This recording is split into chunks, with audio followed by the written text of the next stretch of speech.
Y entonces precisamente estamos viendo en este tema los derechos humanos de los contribuyentes.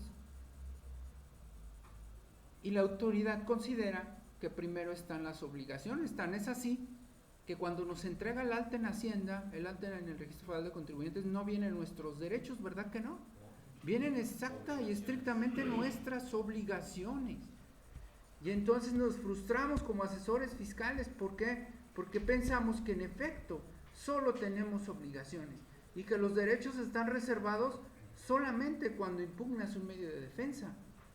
Pero en atención al principio pro homine que regula en materia tributaria, una autoridad hacendaria debe siempre pensar que nosotros estamos haciendo las cosas bien y que de ninguna manera estamos afectando en nada al fisco y que lo que estamos haciendo es simplemente en estricto cumplimiento de las disposiciones fiscales.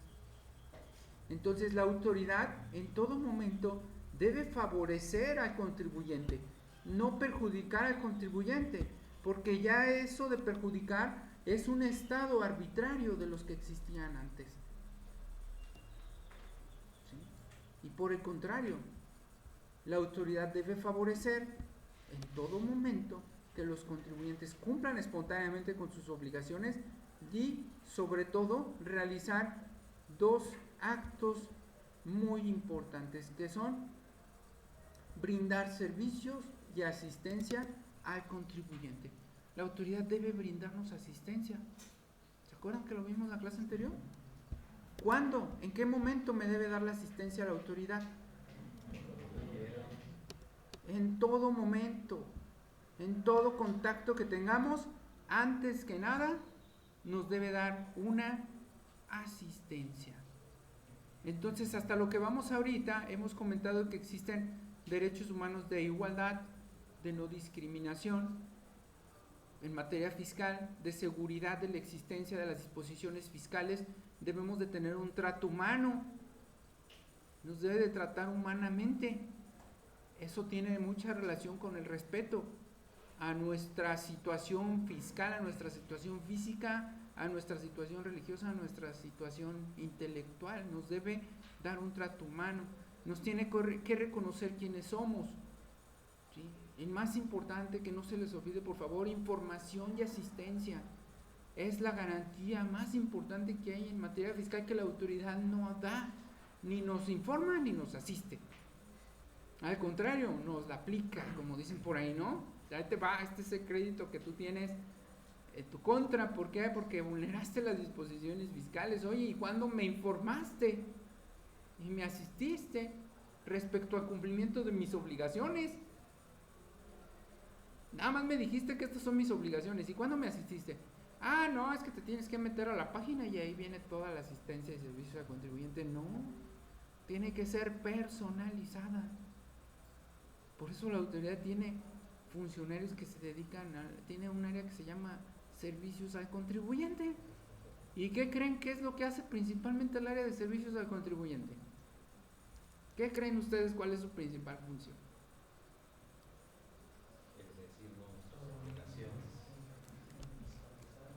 Lo primero que hace, lo principal que hace es mandar las cartas de invitación y son los que imponen las multas.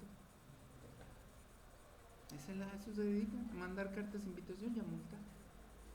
Cuando les llega una multa por no atender una invitación, pues son ellos, son los de servicios al contribuyente.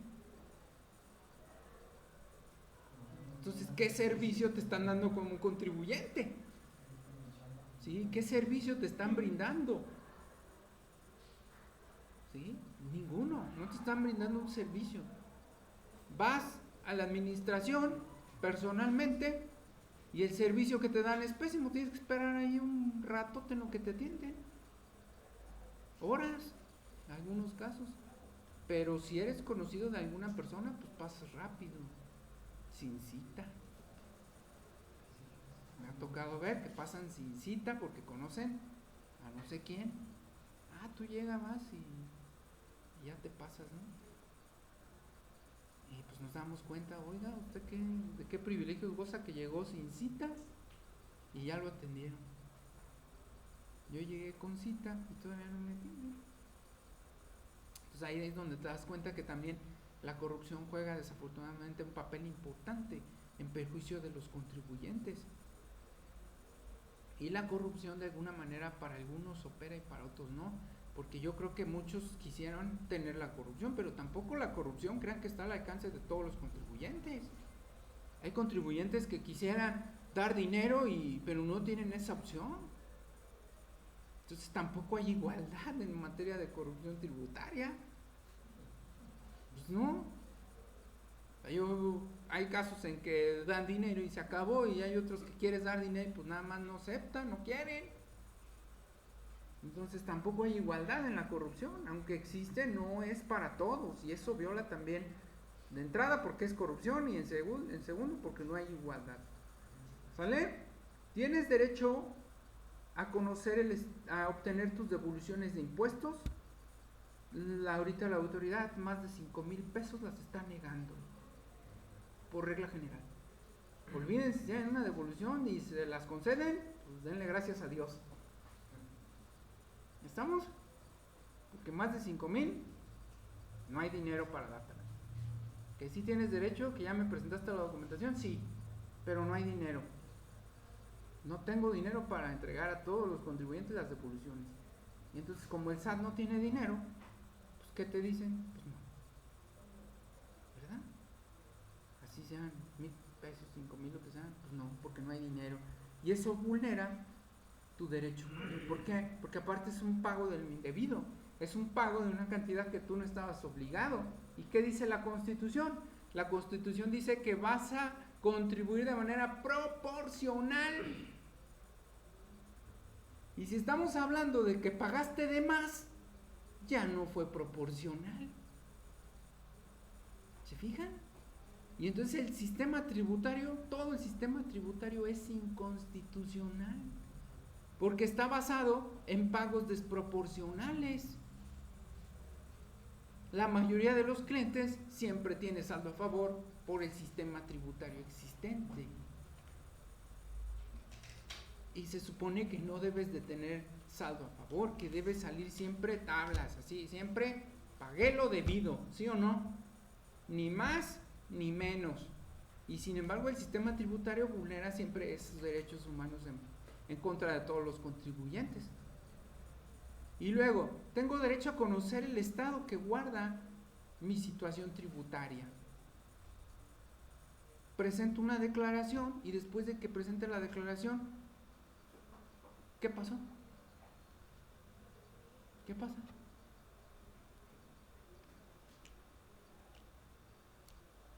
Ustedes presentan una declaración, pagan y luego ¿qué pasa?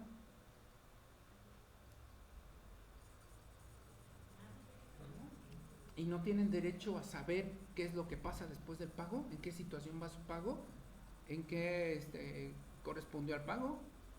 ¿No tienen derecho a eso? ¿Y pueden meterse al SAT o pueden checar en el SAT qué pasó después del pago? No. Lo último es que les mandan un acuse de recibido del pago, ¿no? O de la declaración. Pero ya de ahí en más vulneran su derecho como contribuyente, en el sentido de que no conocen el estado del trámite fiscal que ustedes presentaron. Y una declaración y un pago es un trámite fiscal, y ustedes tienen derecho a conocer el estado que guardan. ¿Sí? Entonces les deben de contestar si ya fue pago definitivo, si no fue pago definitivo, si pagaron bien o si pagaron mal. Fíjense, la autoridad muchas veces, la autoridad se hace la ignorante. ¿Por qué? ¿Cómo que se hace la ignorante? Porque la autoridad tiene de ustedes en su base de datos todas sus declaraciones y todos sus pagos. Y cuando meten una devolución, pues dame los papeles, dame la información. Espérame, pero pues si tú ya tienes de alguna manera la información de ejercicios anteriores de los cuales tú te puedes percatar con sumas y restas que yo tengo un saldo a favor. Y se hace el ignorante.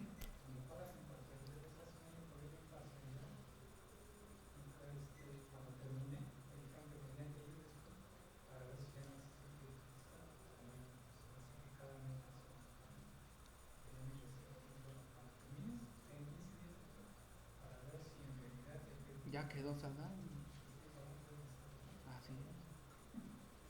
Y entonces la autoridad se hace la ignorante. O sea, como que ella no sabe.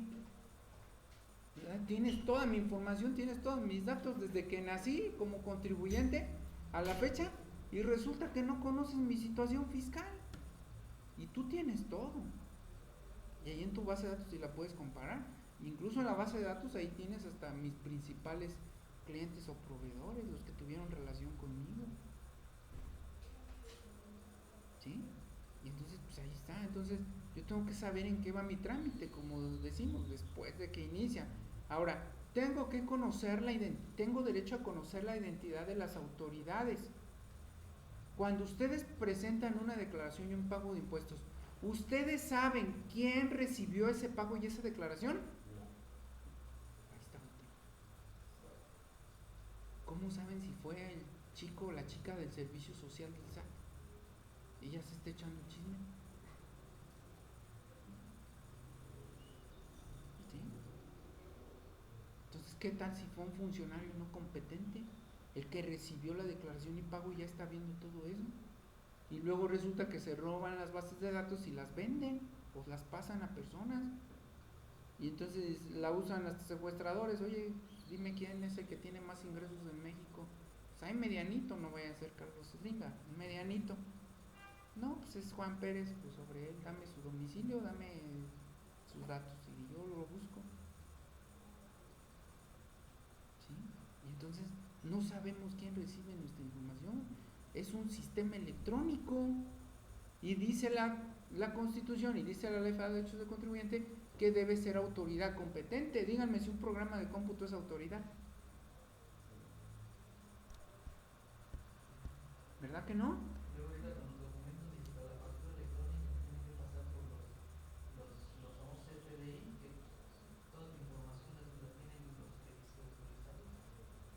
Y la autoridad o particulares, ¿no? Y luego cuando solicitas algo o cuando te revisan, dice la autoridad, proporcióname todos los comprobantes fiscales. Pues si pasan por ti, no inventes. O sea, pasan por ti, la autorización pasa por ti. Y me pides los comprobantes. Bueno, pues viene más abajito un derecho a no aportar la información que ya la autoridad tiene. Entonces yo no tengo que aportar algo que ya tienes. Entonces a mí me pides algo, manifiesto bajo protesta de verdad que no estoy obligado a proporcionártela en virtud de que es documentación que tú tienes a tu alcance. Los contribuyentes lo que hacen, para no tener problemas, se la proporciono. Pero díganme cuándo vamos a cambiar el criterio de la autoridad si nosotros consentimos que ella actúe así. No hay que decirle que no, con fundamento en tal, todo fundado y motivado, con fundamento en tal y por tal motivo, no te proporciono la información que tú me estás solicitando, ya que yo te la proporcioné anteriormente. ¿Estamos? Y luego de ahí viene también, por ejemplo, la determinación presuntiva. No sé si han hablado de determinación presuntiva. ¿Sí? ¿Saben de dónde determina, por qué la autoridad determina presuntivamente?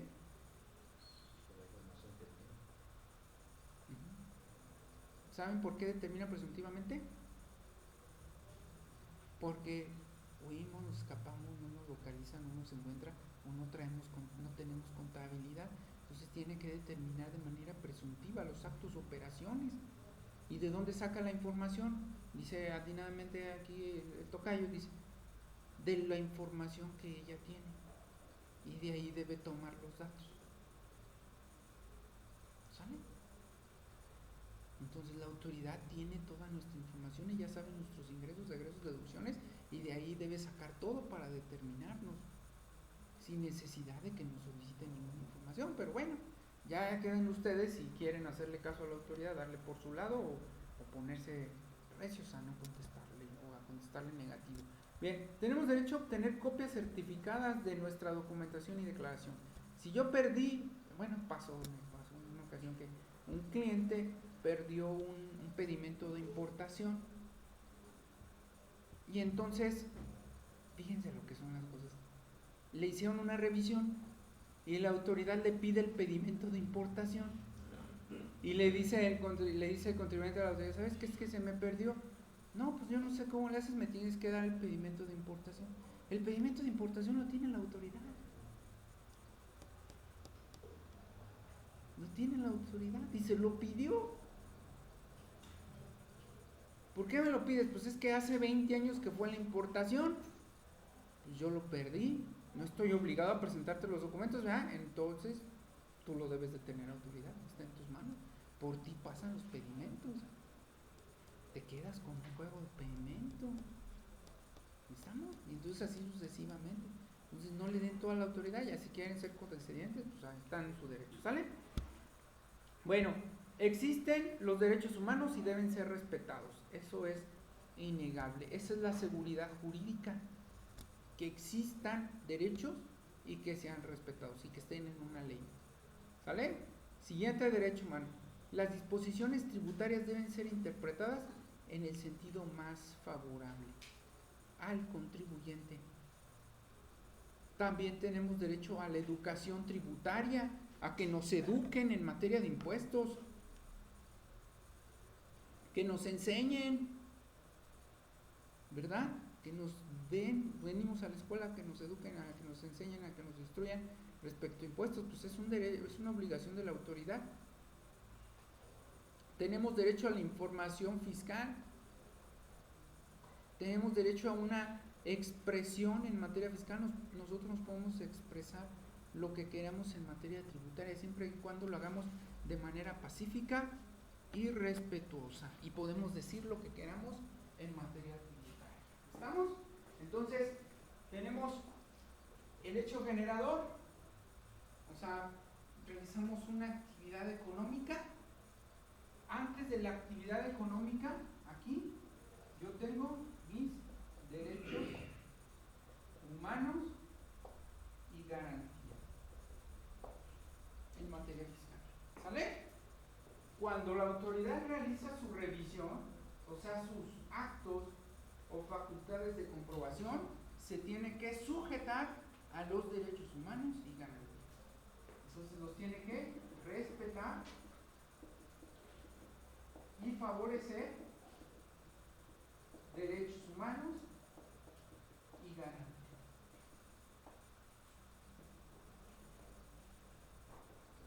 ¿Cuáles son esos derechos humanos y garantías que la autoridad debe, ante todo, tutelar? Bueno, pues ya hemos estado comentando algunos. Pongo por aquí si quieren. Es igualdad. Díganme. ¿Más?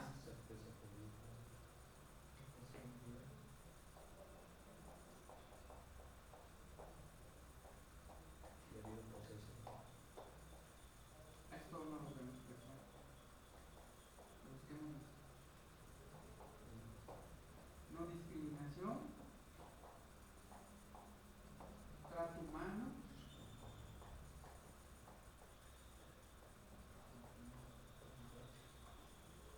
¿qué más? Seguridad, no seguridad pública de que nos roben, no, seguridad en el sentido de que exista una trato adecuado, una ley que me proteja y que me dé certeza de que van a proteger esa ley. ¿Sí? Reconocimiento de mi personalidad, información y asistencia,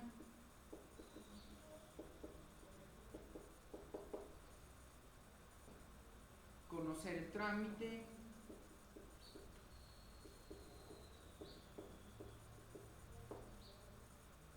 ¿qué más? Conocer la identidad de las autoridades, obtener copias certificadas,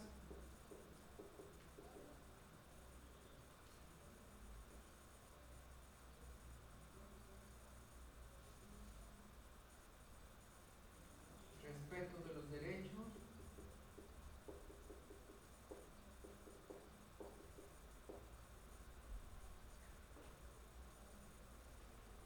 todo en el sentido más favorable al contribuyente, todo que favorezca al contribuyente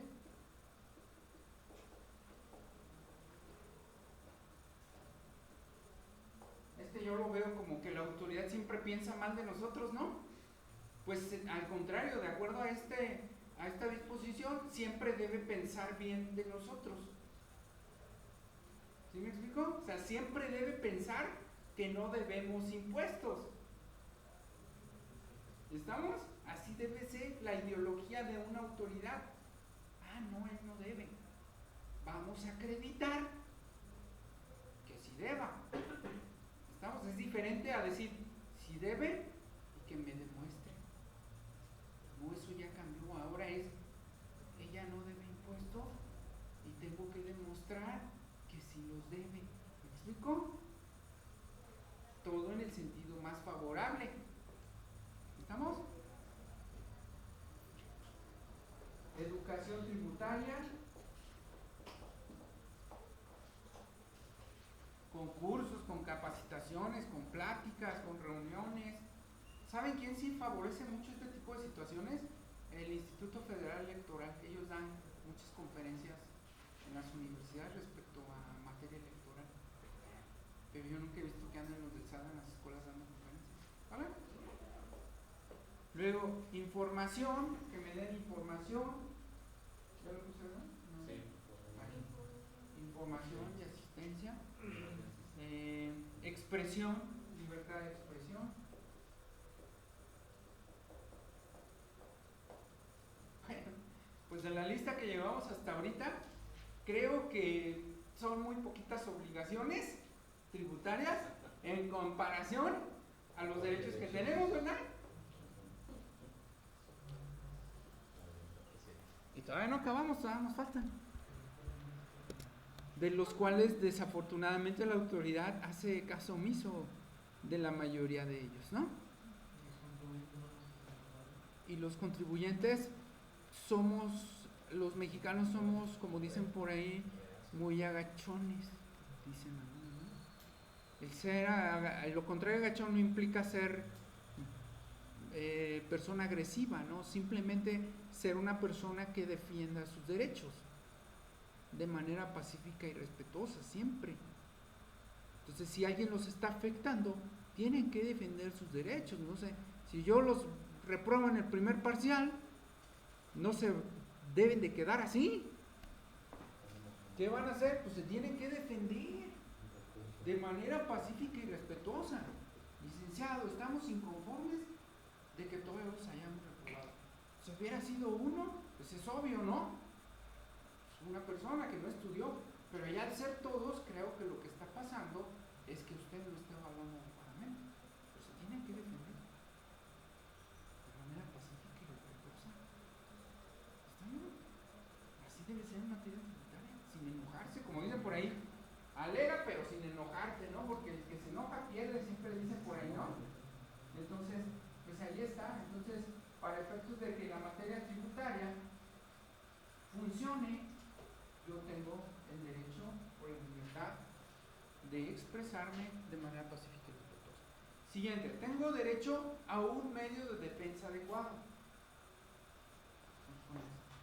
Este deja huella, ¿no?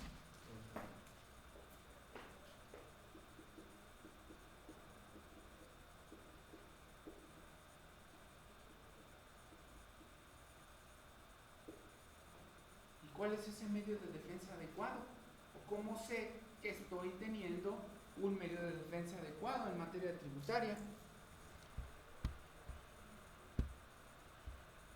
¿Cómo voy a tener la certeza de que en materia fiscal yo tengo un medio de tutela jurídico eficiente o adecuado para mis intereses? ¿Cómo lo voy a saber?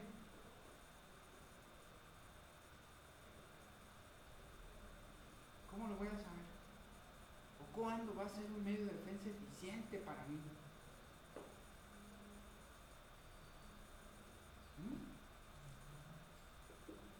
Debe ser, primero deben ser varios, ¿no? No puede ser nada más uno.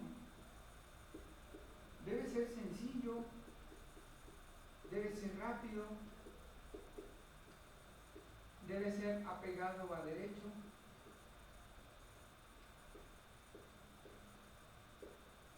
y debe tener como finalidad el respeto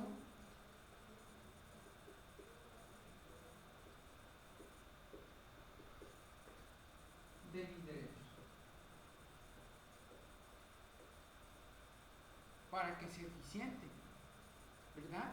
Si no respeta el medio de defensa por lo menos estos principios, entonces no va a reunir el requisito de ser un medio de defensa eficiente. ¿Estamos? ¿Sale? Siguiente. Es muy relacionado con el otro. La autoridad siempre debe presumir que soy inocente. Entonces, presumir inocencia. ¿Esto cuando aplica? Sobre todo en los delitos fiscales. Cuando una autoridad me dice, es que tú cometiste defraudación fiscal, la autoridad, cuando detecte una defraudación fiscal, de entrada debe presumir que soy inocente. Ese es el sistema jurídico actual. Todos tenemos la presunción de inocencia. Antes era al revés. Antes todos éramos delincuentes, ¿verdad? Ahora no, ahora todos somos inocentes. Y corresponde a la autoridad demostrar que somos culpables. Entonces yo me quedo calladito, no digo nada, voy a las audiencias, me presento donde quiera, y la autoridad tiene que hacer todo por demostrar que soy culpable. ¿No? Si no demuestra que soy culpable, perdón, su oportunidad, porque no me pueden sancionar, no me pueden ventilar los juicios respecto a lo mismo. ¿Sale? Siguiente, la autoridad debe respetar la privacidad de la información.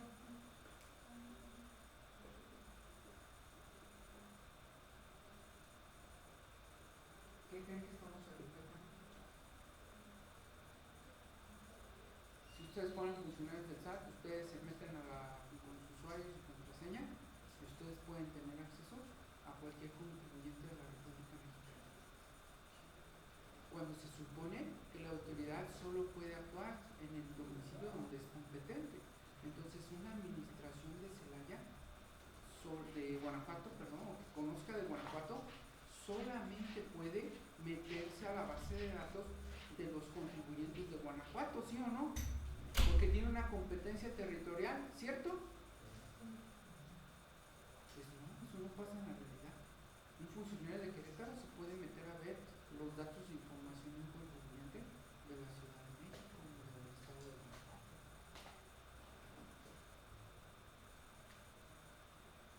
¿Qué pasa con eso?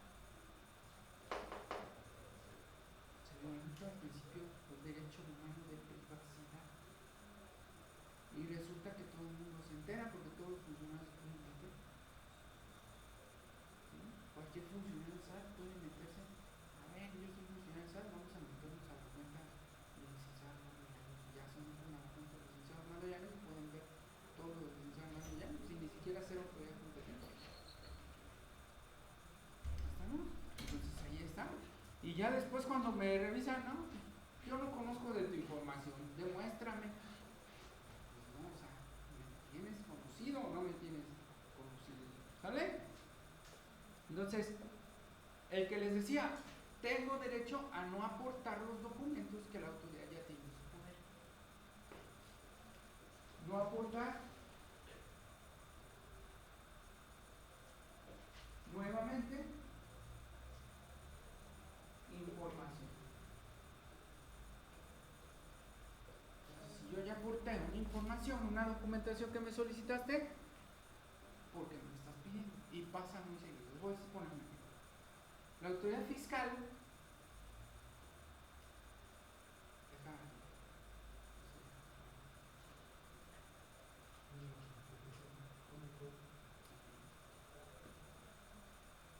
la autoridad, tú le solicitas una devolución de impuestos y la devolución de impuestos se la solicitas electrónica. Cuando tú haces la solicitud electrónica de devolución de impuestos, tú le subes escaneado toda tu documentación. Parte de la documentación, porque en algunos casos todas, le subes todas, se escaneas, tu poder, todo. Lo que tienes en 2 cajas, se lo escaneas y se lo subes a la página. Y se lo envías con la solicitud de devolución junto con los anexos. ¿Sí? correspondientes y con los formatos correspondientes. Y te llega un requerimiento de la autoridad donde te dice, ¿sabes qué? Proporcióname el anexo 7, que ya presentaste, y proporcióname copia de la documentación contable que ya anexaste. ¿Cómo ven? Y vas a las oficinas, llegas a la administración y le dices, traigo una documentación que me pidió la autoridad. Siéntese por favor, en un momento la atendemos. Ya estás tú sentado, sentada, con tus 2 cajas o 3 cajas, en copias de toda la documentación contable, esperando a que te la reciba. Y dura 2-3 horas con la finalidad de que.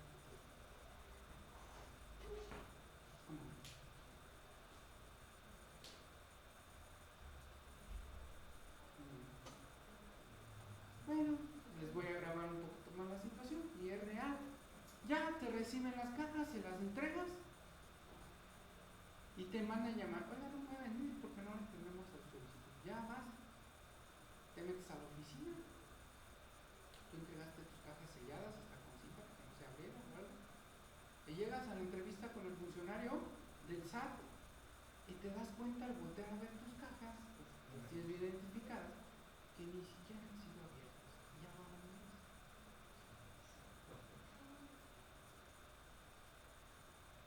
No, pues no le entendemos a su solicitud. Y a la semana te contestan que no procede tu solicitud.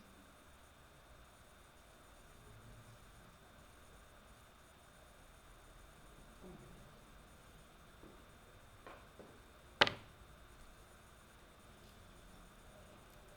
¿Cómo ven?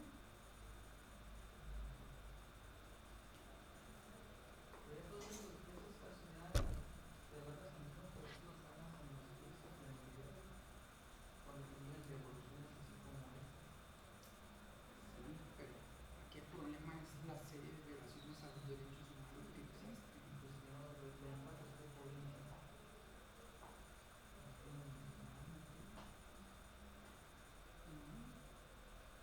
Yo no sé si fiscalmente, ustedes que dominan estrategias de planeación fiscal, yo domino la defensa, no sé ustedes que dominan estrategias, se me ocurre pensar, existe la posibilidad que solo le paguemos lo debido y que nunca le paguemos más. Pueden manejarlo contablemente. En algunos casos sí, pero tratando de aquí hacer actividades, por ejemplo, ahorita por la casualidad, hay empresas que únicamente venden vas a hacer, o sea, hay actos de la vas a hacer, pues todo el IVA acreditable que pagan los proveedores son un impuesto a favor, porque es la devolución que la Hacienda arbitrariamente niega la devolución. Entonces, hay negocios, como dice su compañero, que de alguna manera no pueden pagar lo debido, que siempre pagan de más. Entonces, a favor de ellos, nosotros podemos generar un medio de defensa para efectos de obtener, como dice su compañero, la devolución de esos actos a favor. El problema es que el sistema de justicia fiscal es muy tardado. Estamos hablando aproximadamente que ustedes van a ver su dinero, si bien les va, ¿verdad? En que les gustó unos 2 años y medio. Si no, pues hasta 4 años. ¿Por qué? Porque ganas el asunto, pero después te estás peleando con la autoridad porque no te regresa el dinero.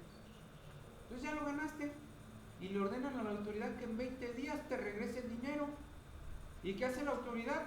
Se hace la oxisa, no te regresa nada, pues ya pasaron los primeros 20 y hay que promover otro medio de defensa para decirle a la autoridad que no han cumplido. Ese otro medio de defensa se avienta otro tiempo. Ya concluye el medio de defensa y le dice a la autoridad, te doy ahora nada más 3 días para que cumplas los 5 días. Ya se vencen los 5 días, otra vez la autoridad no accede. Entonces tienes que promover otro medio de defensa. El chiste es que te puede llevar 4 años o más.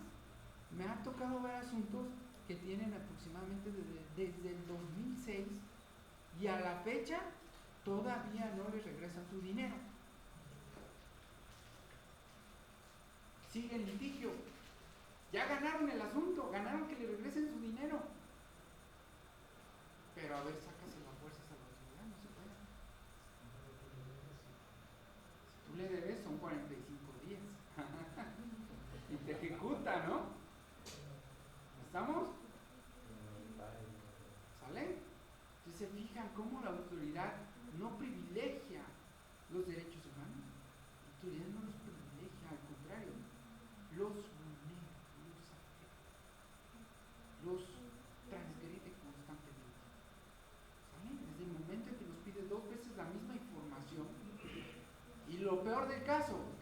revisa.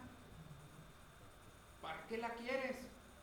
¿Para qué quieres 2 copias de documentación contable si no la vas a revisar? ¿Por qué no la vas a revisar?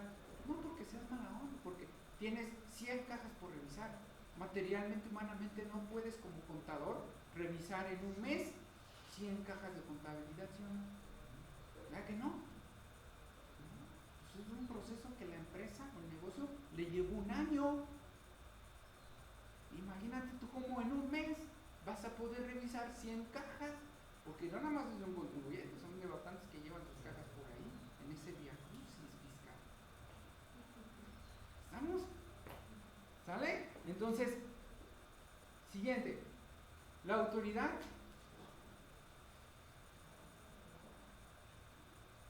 debe realizar sus actos de tal manera que sean lo menos onerosos a los contribuyentes. Lo menos oneroso. ¿Qué quiere decir?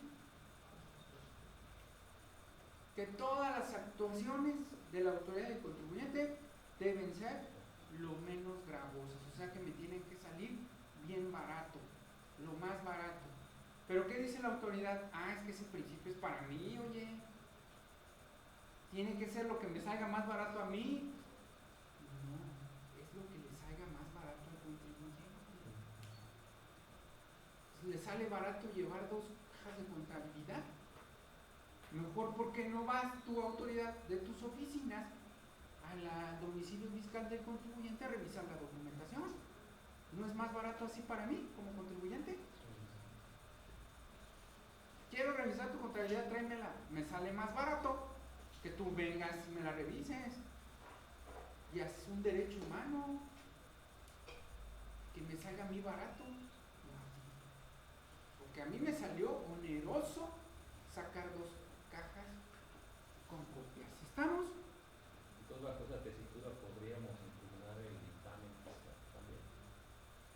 Porque al contribuyente le sale oneroso pagar un dictamen que cuesta 60 o 80 mil pesos. Lo que pasa es que ese es para empresas que si tienen presupuesto para pagarlo, Bueno, ¿no? sí, pero aplicando dentro de ese derecho humano de que es el honor.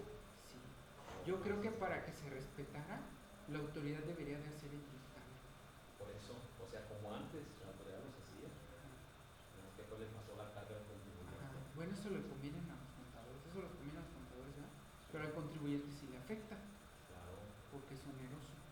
Además, ¿por qué te tienes que dictaminar si está la presunción de inocencia? ¿Sí me explico? O sea, si me obligas a dictaminarme, es porque no confías en mi contabilidad y en mi declaración y en mi pago. Y vulneras la Constitución. ¿Sí? Entonces, haz tu tesis de eso. Y en toda la información que tienes, no confías. Inconstitucionalidad y la obligación de rendir dictámenes. ¿Es inconstitucional? Nada.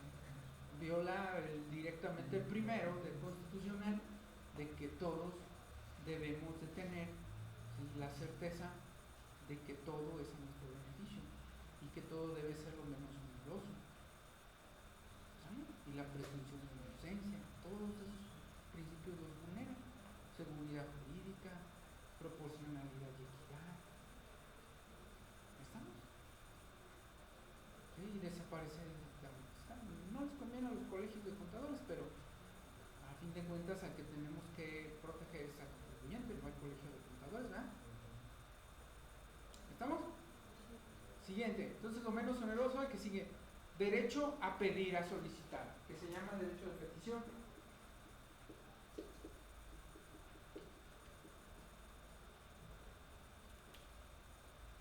Tengo derecho a pedir, a solicitar lo que yo considere necesario en materia de fiscal. ¿Estamos? ¿Qué le pueden pedir a la autoridad? Mi devolución, una autorización de compensación, un permiso para ser agente aduanal, un permiso para ser contador público certificado. O sea, yo le puedo pedir lo que quiera, la autoridad en contra me tiene que emitir una respuesta a la brevedad posible. ¿Qué entienden ustedes por qué a la brevedad? ¿Cuánto tiempo posible? ¿Cuánto tiempo les gusta? ustedes quieren que la autoridad les regrese 200,000, 400,000 pesos. ¿Sí? Y ustedes ayer metieron su solicitud. ¿En cuánto tiempo creen que la autoridad les tiene que contestar? La autoridad, de acuerdo al código, son dice 45 días, pero y 25 si es constante. Dice que puede hacer un requerimiento.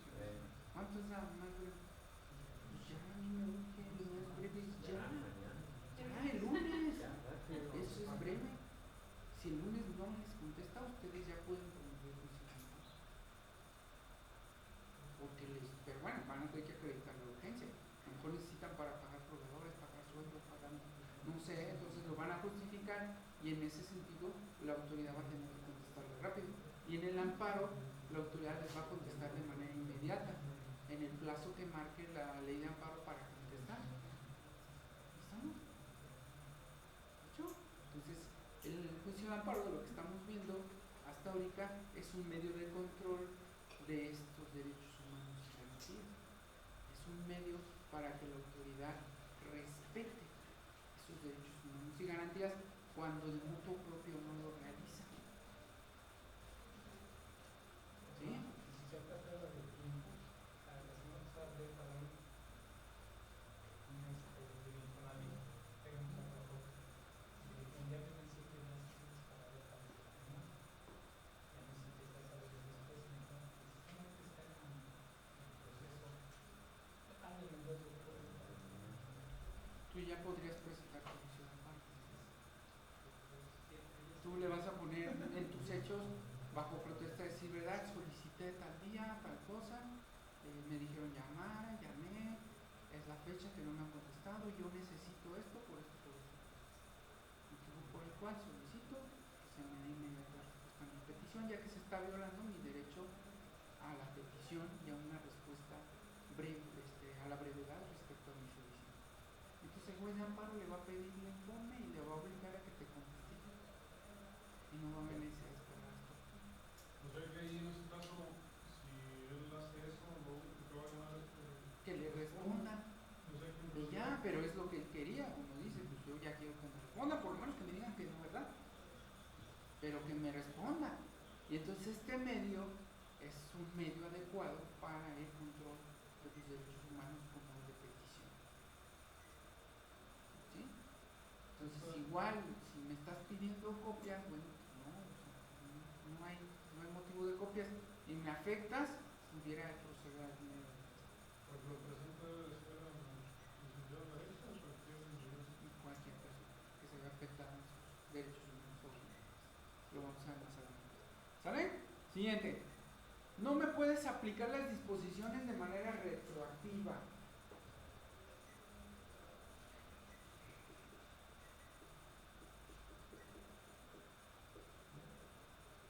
Entonces, si yo ayer, 26, ¿verdad?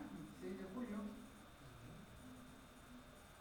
yo realicé el hecho, ya a partir del 1 de enero yo creo que vamos a tener nueva reforma fiscal. Bueno, va a salir a fin de año y yo creo que entra en vigor el 1 de enero.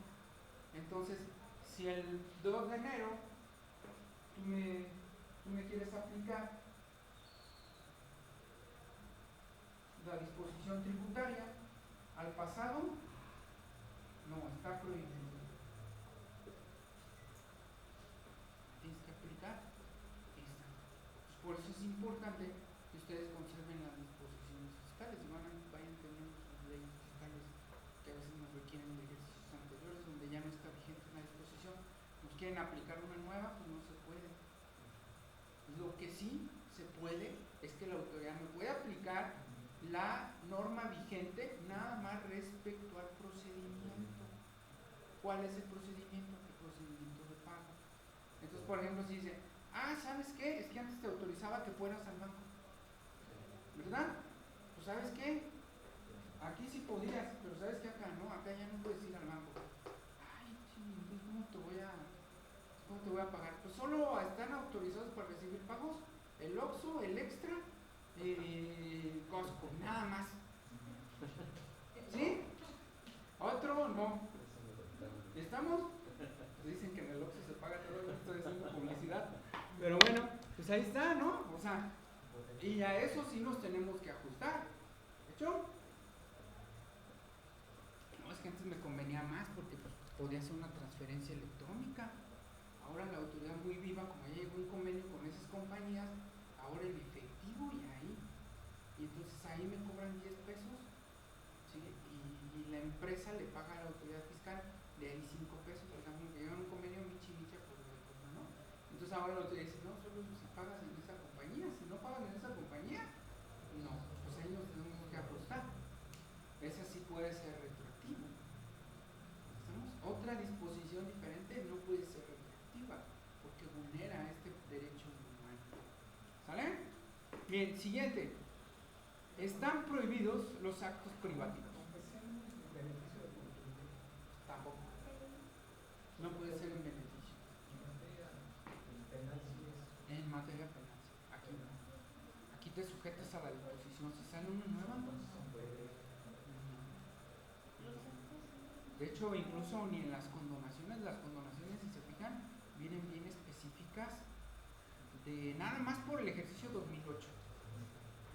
Todo lo que debas de 2008, ya. Pudieras llegar a impugnar si eres del 2009, que es ilegal, que es injusto, que es desproporcional, equitativo, ¿por qué no nos aplica los del 2009? ¿Verdad? Ya el tribunal resolverá, pero de entrada no puede ser aplicado en beneficio. Entonces, si para 2008 tú tenías una exención, te la quitan en 2009. O te dan una mejora en 2009, bueno, pues ya, si estás en ejercicio, pues puede ser que sí, ¿no? Pero ya no la puedes aplicar al ejercicio pasado, al que venció, ni aún en beneficio, ni aún en beneficio. ¿Estamos? Porque la Constitución no lo dice, nada más dice no se aplicará la ley de manera retroactiva. Entonces, si dice no se aplica de manera retroactiva, implica que ni en perjuicio ni en beneficio. Nada más que en materia penal sí está la salvedad. Y de hecho así ocurrió, no sé si se acuerdan ustedes, con algunos de estos delincuentes que hicieron su meeting cuando Peña Nieto también protesta. Había un tipo de delito por desórdenes en la vía pública y a un montón los metieron presos.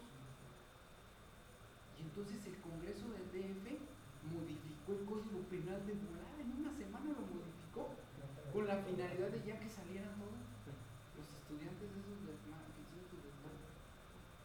y los sacaron todos para afuera con esa reforma retroactiva. Entonces ahí está la excepción, ¿verdad? ¿Estamos? Bueno, no se pueden los actos privativos. ¿Cuáles creen que sea un acto privativo?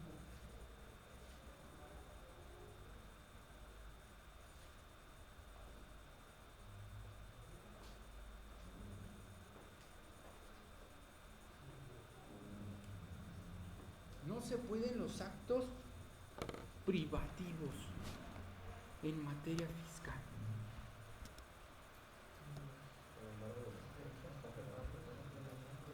Es como implica, como que se entiende como que te quitan algo así súbitamente y que te privan de ello y que es necesario, indispensable para ti, ¿no?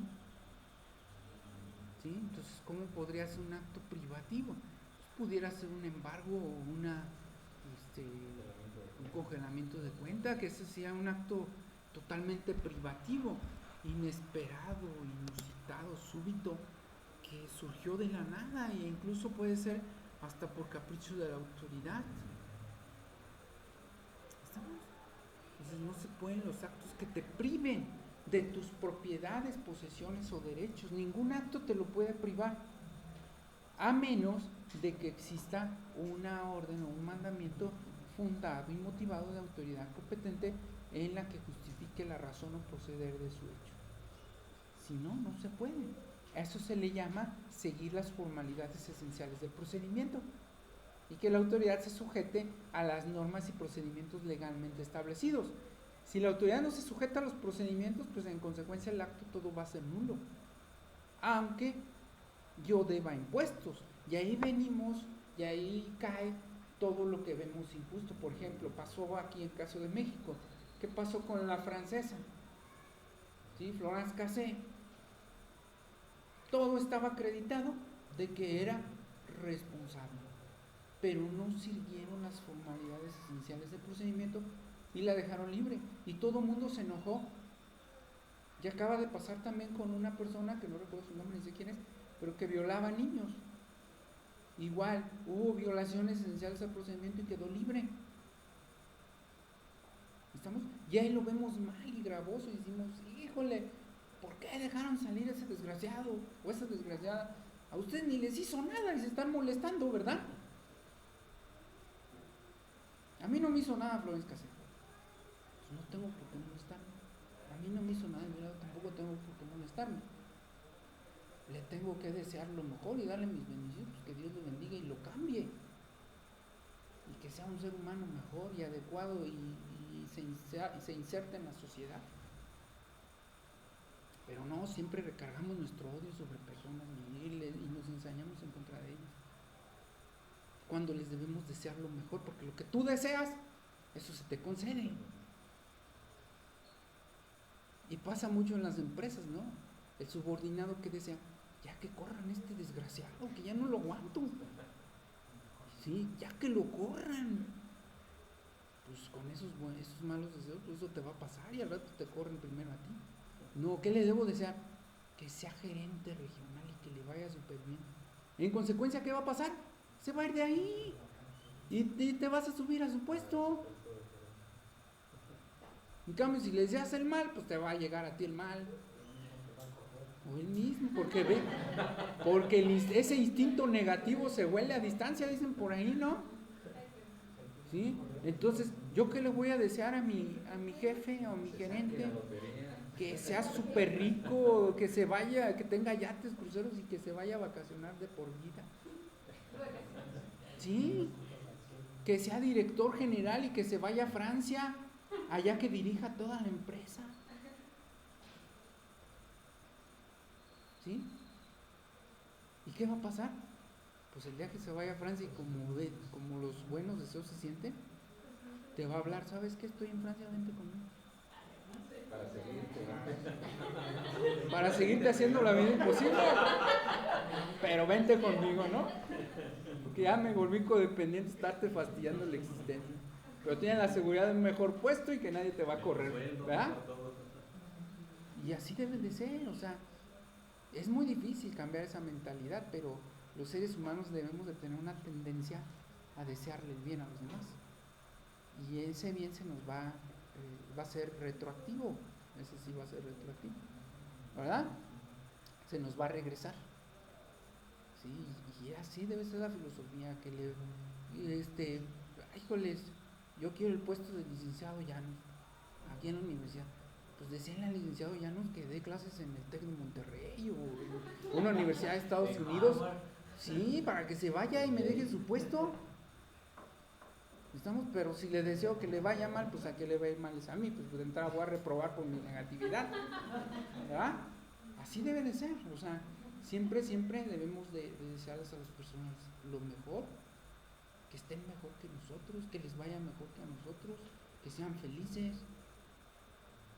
Sí, es difícil porque es un proceso que hay que cambiar la mentalidad.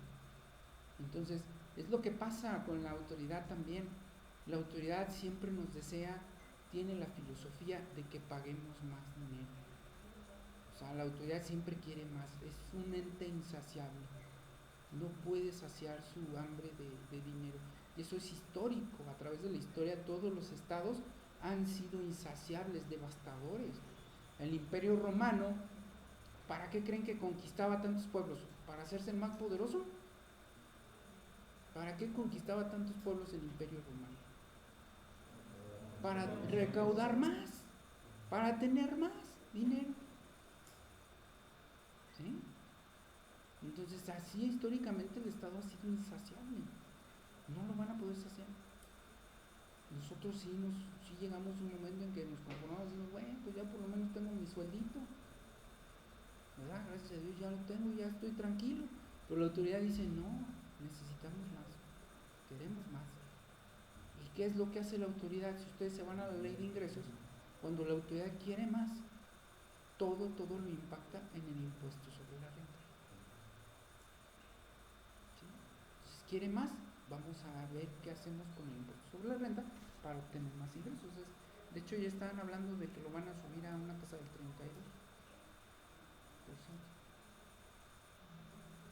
Ahorita que están manejando ustedes, ¿qué tasa manejan? Como los bancos, ¿no? 30, ¿Qué tasa manejas? Debe ser el 28. La mayoría del 30 por este. Le dice, ¿qué tasa manejas, no? De impuestos, a ver si me conviene que seas mi contador. Sí, entonces sí llegará. Sí, pues que, oye, ¿qué tasa manejas? No, tenemos la del 30. Le manejamos la del 17%. Entonces, fíjense, ya lo van a subir al 32, pero parece que van a desaparecer el YETU. Y van a aumentar el IVA, también el IVA creo que va a subir al 17, está en 17 o 18 por ahí, sí, y va a ser general. En lo que es, lo van a compensar el YETU, esas son propuestas, no es nada seguro. Van a compensar el YETU eliminando las exenciones, sobre todo al sector primario, tanto transporte, agricultura, todo eso, pesca. Entonces les van a quitar los privilegios y van a tener que pagar impuestos. Pero bueno, pues ahí está, eso es lo que se habla, ¿no? Desaparecer el YETU, no están los congresistas de acuerdo con el YETU, pero van a aumentar el ISR y van a aumentar el IVA y lo van a generalizar. Todavía está la pugna, no se sabe bien si lo van a generalizar, pero esa es la idea, porque el Partido de la Revolución Democrática se opone a la generalización del IVA, porque es un partido socialista que tiende a la protección del ser humano, y entonces pues, dice que si generalizan el IVA se va a vulnerar a las clases desprotegidas. ¿Estamos? Entonces ahí está, esas son las principales reformas de que se hablan. Ya en septiembre ya las vamos a tener por aquí y las vamos a ir comentando para ver qué tal están y pues saber en qué nos perjudica y en qué nos beneficia el sistema tributario por venir. De entrada sí les comento que no solo en México sino en todo el mundo los sistemas tributarios cuando se modifican son a la alza. O sea, no crean que un sistema tributario se va a modificar para beneficiarlos a ustedes o a nosotros. Se va a modificar para efectos de aumentar la recaudación. ¿Sí? Se supone que van a simplificar las disposiciones, eso sí, es una reforma que ya se han dicho en todos los medios que va a ser necesaria, simplificar. Pero si la siguen haciendo contadores, con todo respeto, si siguen haciendo contadores o economistas las reformas fiscales, va a salir, van a haber casos, ¿no? ¿Sí? ¿Por qué? Pues porque no les entendemos a sus reflexiones. Son oscuras, son como mis exámenes, ¿no? No le entendemos. ¿Sí? Confuso. Entonces, mientras la sigan haciendo ellos, pues no, ¿verdad? No va a haber una reforma adecuada. Entonces, bueno, pues vamos a ver qué se vislumbra. De entrada, pues vamos a tener que pagar más contribuciones, pero para eso ustedes tienen su materia o llevan su especialización en planeación. Entonces, siempre ante un impuesto va a haber una salida legal. ¿Sí? Es una válvula de escape necesaria. O sea, la corrupción, que no es buena, o es negativa, o la legal. ¿Sí? O también hay salidas ilegales que, pues como quien dice ahí, ¿no? Por ahí, mientras no te cachen, mientras no te agarren, tú síguele así. Ya que te agarren, pues ya vemos cómo le hacemos, esa es la otra salida.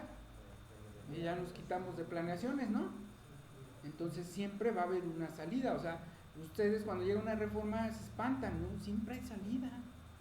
Siempre hay una salida. Es natural. Igual el agua, el aire, el oxígeno siempre tiene una salida. Imagínense, si no hubiera salida, pues explotaría todo, ¿no? ¿Estamos? Bueno, ¿alguna duda? Continuamos la siguiente entonces con los derechos humanos. Estos son los principales que vimos el día de hoy, ¿sale? Muchas gracias por su atención. Entonces nos vemos de noche. Ahí se tratan de meter cuando puedan a su página a ver qué hay, ¿no? ¿Sale?